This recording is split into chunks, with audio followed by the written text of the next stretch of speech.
Vous êtes le sel de la terre, vous êtes la lumière du monde, dit Jésus à ses disciples, Matthieu 5, 13, 14. Et cela ne peut être caché. Voilà donc ce que nous sommes et ce à quoi nous devons correspondre. Il ne suffit pas de dire Seigneur, Seigneur pour avoir un héritage. En héritage, la vie éternelle, il faut offrir le bon exemple. Ce ne sont pas les bonnes paroles qui suffiront à faire de nous des témoins, mais la probité de notre vie, notre façon de recevoir l'évangile et de la mettre en pratique. Voilà ce qui mènera les hommes à rendre gloire à Dieu. Chez Isaïe, le partage nous est présenté comme un outil de vie éternelle. Partage ton pain, recueille chez toi le malheureux. Couvre celui que tu verras sans vêtements.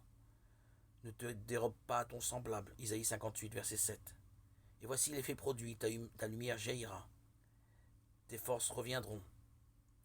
Ta justice marchera devant toi et la gloire du Seigneur t'accompagnera. Verset 8. Chez Paul, c'est la force d'un langage proclamé en tremblant qui est manifestation de l'esprit et fait reposer la foi sur la puissance de Dieu. Le Seigneur ne demande pas aux siens de devenir celles de la terre, ils le sont par nature, ils doivent seulement par leur vie intérieure et extérieure garder la saveur de la bonne nouvelle. Ils n'ont pas non plus à devenir lumière du monde, ils ont reçu la lumière et ils en sont le reflet expressif.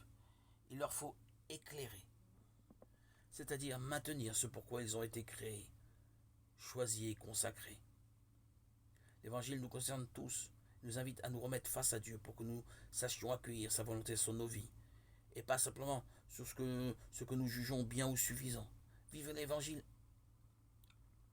est une ascèse personnelle, car la bonne nouvelle n'est pas dans l'air du temps, et n'est pas non plus toujours ce que nous aimerions faire.